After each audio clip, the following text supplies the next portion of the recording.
My father showed up 6 months after my housewarming with a spreadsheet. He wanted $63,500. The reason? He gave me advice my whole life and called it intellectual property. I'm 27 years old. I own a $127,000 apartment in a modest neighborhood. I bought it at 25 after 5 years of disciplined saving, careful living, and steady work in IT support.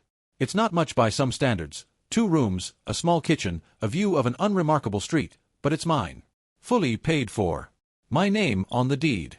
6 months after I moved in, my father told me it was half his. Let me back up. Opening. The advisor. My father has had an opinion about everything for as long as I can remember. Not in an overbearing way, exactly. More like a man who genuinely believes that wisdom is his most valuable asset and that sharing it is both his gift and his duty. He gave advice the way some men breathe, continuously, naturally, without effort or pause. When I was 10, it was study hard or you'll regret it. When I got my first job at 19, sweeping floors at a warehouse on weekends, it was save 20% off the top, before you spend a single coin.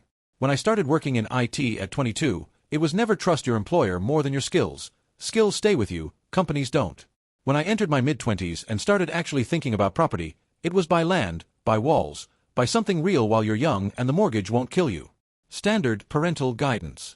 The kind millions of fathers passed to millions of sons. I absorbed some of it. I ignored some of it. I took pieces and left pieces, the way you do when you're building a life with the raw materials available. Parental input, personal experience, books you read, mistakes you make, quiet recalibrations at 2 in the morning when something isn't working. My father and I were close in the way that fathers and sons who share similar minds can be close, with real affection, and also friction, and also long silences where neither of us wants to concede a point. He's 59 now. He worked his whole life in middle management at a manufacturing company. He never got rich, never bought property young, never invested in anything except the education of his children. He is, in many ways, a man who gave better advice than he received, and who lived with the gap between what he knew and what he achieved. I think that gap matters. I'll come back to it. When I bought the apartment, he came to the housewarming. He gave a toast. He held his glass of cheap wine and said, with genuine moisture in his eyes, that he was proud of me, that he'd always known I'd make something of myself. He hugged me at the door when he left, and I watched him walk to the car thinking, this is what it's supposed to look like. Father proud of son. Cycle complete. Something good. He was calculating his share. I just didn't know it yet. The claim. 6 months later. He called it a serious conversation. Those words, used by him in that exact tone, have meant different things over the years. Serious conversations about my grades. About a girlfriend he disapproved of. About career choices, money decisions, once an extremely uncomfortable discussion about the importance of building credit in your 20s. I knew the register. I drove to his house prepared for something, but not for what came. We sat in the living room where so many of these conversations had happened. The couch I'd grown up watching television from. The shelves with the books he recommended and I sometimes read. He was composed. He'd prepared. I've been thinking about your apartment, he began. About what it represents. And I realized, that apartment is as much mine as yours. I let the sentence sit there for a moment, thinking I'd misheard. Every financial decision you made, he continued, I guided.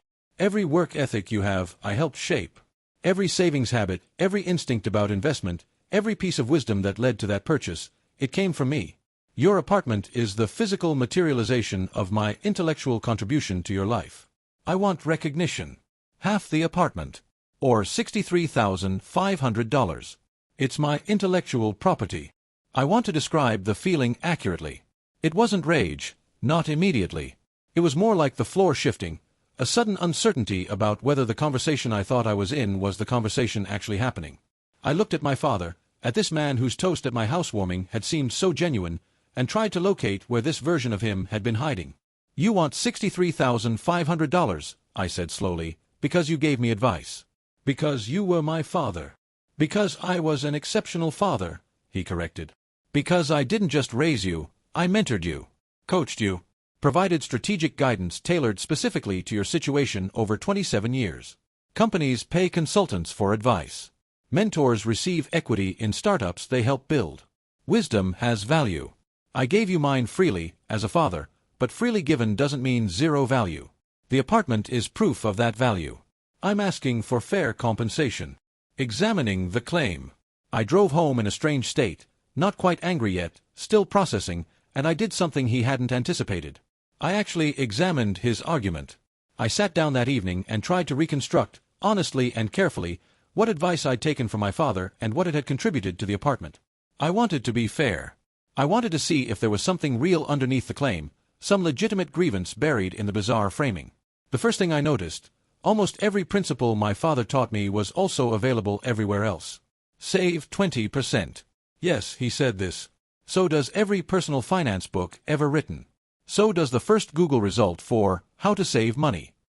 So did my uncle, my high school economics teacher, and a podcast I listened to at 23. The principle is ubiquitous. My father was one of hundreds of sources. By Property Young. Yes. Also, every article about building wealth I've ever read, common wisdom in every culture I'm aware of, the advice of multiple colleagues who'd done it, and basic arithmetic about mortgage timelines. Not unique insight. Work hard and be reliable. Is this advice? Or is this the distilled experience of human civilization? My father taught me this. So did his father. So did every teacher, every employer, every story about anyone who ever achieved anything. The more I examined it, the more I saw a pattern. My father's advice wasn't wrong, exactly. It was just normal, conventional, the baseline of what thoughtful people generally figure out. He presented it as strategic guidance. It was more like inherited wisdom, valuable, yes, but not proprietary. Then I made a second list. The advice I hadn't followed. He wanted me to become an accountant. Stable, he said. Practical. Good income. I chose IT instead. Better fit for how my mind works, better income trajectory, a field that actually interested me. That choice, going against his specific recommendation, improved my financial position significantly. He told me to buy a car first, then save for an apartment. Cars lose value. They cost insurance and maintenance and parking.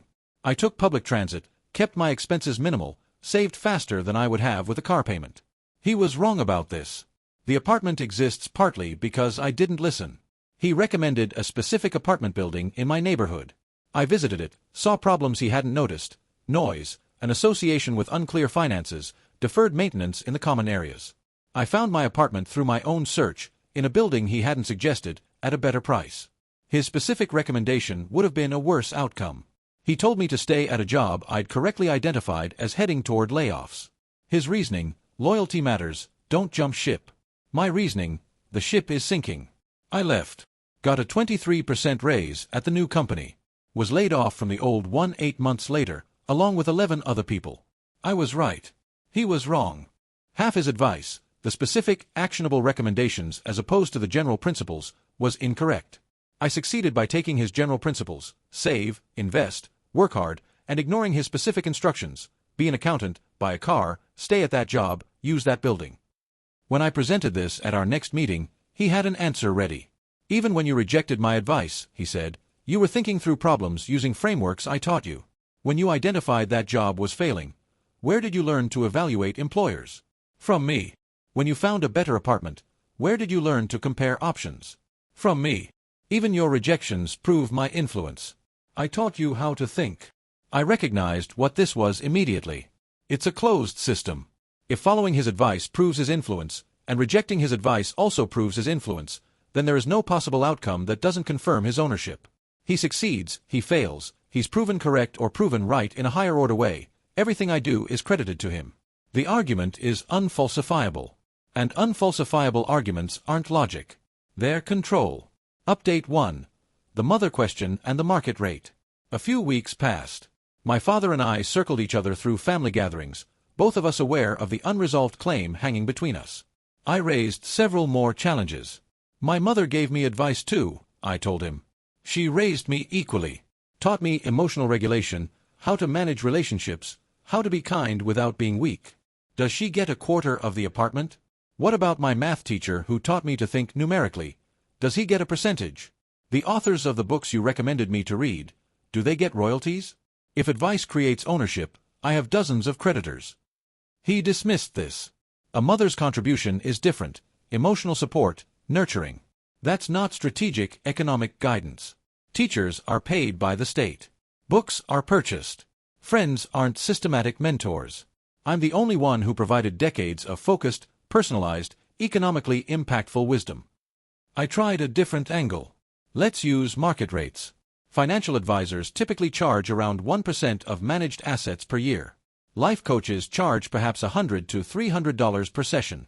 If we're applying commercial pricing to your advice, accounting for my ability to ignore it, the mixed accuracy, the non-exclusive nature of the principles, what's the actual number? Maybe a few $1,000s over 27 years. Not $63,500. Not half an apartment. He rejected this too. I wasn't a commercial advisor. I was better. I was available at any hour. I knew you completely, your strengths, your weaknesses, your specific situation. Commercial advisors don't love you. They don't know you. Don't raise you. My advice was premium and personalized in ways no paid service could replicate. So, I said, you're saying your advice was uniquely valuable because you loved me. Yes. But love isn't supposed to be transactional. You gave me advice because you're my father. Because you loved me. Not as an investment expecting returns. If you advised me for love, you can't retroactively convert that love into a billing statement. And if you advised me as a business investment, then what was the love? He didn't have a clean answer to this. He wavered for a moment, I could see it, then hardened again. Love and business aren't opposites. I loved you and wanted to help you succeed and deserve recognition for that success. These aren't contradictory. Maybe not. But they're not the same thing either. Update 2. What my mother actually said. I talked to my mother separately, which felt strange, like I was triangulating, pulling her into something she deserved to stay outside of. But she knew about the claim. My father had apparently mentioned it to her as well, framing it as a serious matter of fairness. She wasn't surprised. Your father, she said, sitting at the kitchen table with her coffee, has always needed to feel important. To be credited. He's a good man. I believe that. I married him, but he can't accept that you succeeded on your own. He needs your success to be his success. If you built your life independently, what does his contribution add up to? What does it mean? She wasn't cruel about it. She was simply accurate. He worked hard his whole life, she continued. He gave his best advice to his job, to his managers, to people who didn't value it. He gave it to you freely, with love, and it was the best version of himself. And now you have an apartment and he has, what he always had. Which is fine. Which is enough. But it doesn't feel that way to him. She looked at her coffee. This isn't about money. The money is the form it's taking, but it's not the substance. He needs to matter in a way that's concrete and documented. He needs the apartment to be his proof. But that's not my responsibility, I said. No, she agreed. It isn't. I went home and thought about this for a long time. Because here's where it gets genuinely hard, not legally hard, not logically hard, but humanly hard. She was right. My father wasn't purely greedy. He wasn't inventing a claim to steal from me. He was a man whose life had produced less tangible evidence of his worth than he needed, and my apartment looked to him like proof. His proof. The crystallized form of 27 years of effort. He couldn't just be proud of me. Pride without ownership felt, to him, like watching someone else get credit for his work. He needed the apartment to be from him, fully and officially, or it felt like it had nothing to do with him at all. That's not malice. That's a specific kind of tragedy. But tragedy doesn't create legal claims. And understanding someone's pain doesn't mean agreeing that the solution they've proposed is acceptable. Update 3. The timing problem. There was one argument I kept returning to, the one that cut through all the theory. For 27 years, he gave advice. For 27 years, he never mentioned payment. Never said, this advice is an investment, and I expect returns. Never presented a consulting framework. Never said, when this pays off, we'll revisit the terms. For 27 years, it was simply a father advising a son, given freely, in the normal course of parenting. The bill arrived 6 months after I bought something worth $127,000. I asked him directly, if your advice was always an investment, why didn't you mention it when I was in the saving phase? When I was 22 and working a junior IT job? When I was struggling? Why was there no conversation about intellectual property during the years of input, only after the output existed? Because the project wasn't complete, he said. The account was still being filled. Now that there's a concrete result, it's time to settle. That's not how investment works, I said. If you're a consultant, you invoice as you go. You don't wait until the client succeeds, then present a backdated bill for every meeting you ever had. The timing isn't incidental. You saw something worth taking and invented a framework to justify taking it. That's not accounting, that's opportunism. He didn't like this. His voice got quieter and colder. I'm not taking anything. I'm asking for recognition of genuine contribution. Recognition isn't $63,500, I said. Recognition is what I offered at the beginning of this. Gratitude, acknowledgement, appreciation for what you genuinely did teach me. You rejected that. You want equity. Those are different things. Update 4. The ultimatum and the boundary. Eventually, my father did what cornered arguments do. He issued an ultimatum. If you refuse to acknowledge my contribution, properly, materially, then you're showing me who you really are. An ungrateful son who takes everything and returns nothing. I'll make sure the family knows. And I'm done giving you advice. Don't come to me again. I looked at him, at this man I'd known my entire life, who had genuinely wanted good things for me, who had given me real things alongside the wrong things, who was now threatening family reputation and withdrawing fatherly counsel as leverage in a real estate dispute, and I felt something settle in me. Not anger. Something quieter. A kind of sad clarity. Tell people whatever you want, I said. Tell them I refuse to pay you for being my father. Say it exactly that way and see how it sounds when it's out loud. And if you're done giving me advice, I'll manage. I've been managing for years. Using my own judgment, which you also claim credit for, so I suppose your influence will continue either way. He didn't speak. I offered you gratitude, I continued. Real gratitude. Acknowledgement that you taught me things, that some of your advice was valuable, that you were present and engaged in a way I know not every father is. That was the truth. You didn't want the truth. You wanted equity. And I can't give you equity in my life just because you need it to mean something. The apartment is mine. What you do with the relationship is yours to decide. I left. The next family gathering was uncomfortable. My father had told his version to several relatives. 2 of them pulled me aside to say, gently, that I should think about what my father did for me. I thanked them for their concern and said nothing more. 3 others told me privately that they thought the claim was indefensible.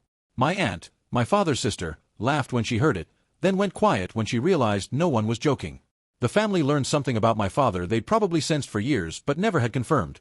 His need for credit ran deeper than his capacity to simply love. That was hard to watch. I don't think he wanted them to see it. I don't think he knew they would. Resolution. 1 year later. It's been a year since the confrontation in that living room. My father is on his strike. He has formally withdrawn his wisdom from my life until the debt is acknowledged. He doesn't visit the apartment, this apartment that he claims is half his. He refuses to enter while the matter is unresolved, which tells you something about the logic of the position. He mentions his intellectual contribution to anyone who'll listen, with varying degrees of reception. Some nod politely. Some change the subject. Some know him well enough to understand. We speak occasionally. Stiffly. Like men who were close once and are now managing the space between what they were and what the confrontation revealed. I ask about his health. He answers. He asks about work. I answer. Neither of us mentions the apartment. I'm in the apartment now, writing this, looking at the furniture I chose in a city he recommended against, in a building he didn't find, in a room that smells like my cooking and my life. The apartment is completely, uncomplicatedly mine. Here's what I keep returning to. He called his advice intellectual property. But parenting isn't a consulting contract. Every father gives advice. That's what fathers do. He didn't do something exceptional. He did the baseline of what parenting includes. Exceptional parenting deserves gratitude, not equity. Half his advice was wrong. He wanted me to be an accountant. IT was better. He said buy a car first. I saved faster without one. He recommended an apartment building with problems. He told me to stay at a failing job. I succeeded by combining his useful advice with my own judgment, which apparently also proves his influence somehow. His argument was unfalsifiable. If I follow his advice, it proves his influence. If I reject his advice, it proves he taught me critical thinking. There's no outcome where I succeeded independently. That's not logic. That's claiming ownership of everything by virtue of having been present. My mother said he needs to feel important. Needs his life validated through my achievement. If I succeeded alone, what was his contribution? The apartment claim wasn't really about money, it was about matching. But I can love him without owing him property. Apparently, that's not enough. He never mentioned compensation when I was struggling. Never said, This advice is an investment, during 27 years of giving it. Only after I had something valuable did the bill arrive. That's not fair accounting, that's seeing an opportunity and inventing a claim. I offered gratitude, acknowledgement, appreciation. He wanted equity. As if love comes with payment plans. As if parenting creates accounts receivable. He couldn't accept that matching and owning are different things. He stopped giving advice, he's on strike. But I barely notice. I was ignoring half his advice anyway, using my own judgment, which he also claims credit for. The strike proved what I suspected. The advice was more about his importance than my needs. I want to be honest about what winning looks like here, because it doesn't look like winning. I have my apartment. Full stop, no ambiguity, the deed says my name and no one else's. I will never pay $63,500 to my father for the parenting I received. That outcome is correct, legally and morally, and I stand behind it without reservation. But my father doesn't visit. The relationship we had, imperfect, sometimes frustrating, but real, is now something colder and more formal, like a bridge that still stands but no one uses anymore. I didn't choose this. He did, by making a demand that couldn't be met and treating its refusal as betrayal. But choice and consequence don't always sort themselves neatly by who deserves what. I think about my mother's words more than I expected to. He needs your success to be his success. And I understand that.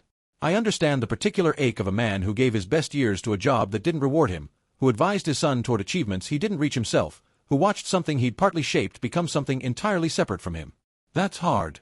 That's a specific human grief that deserves to be named. But grief doesn't create ownership. Need doesn't create debt. The fact that someone required your success to validate their life doesn't mean your life belongs to them.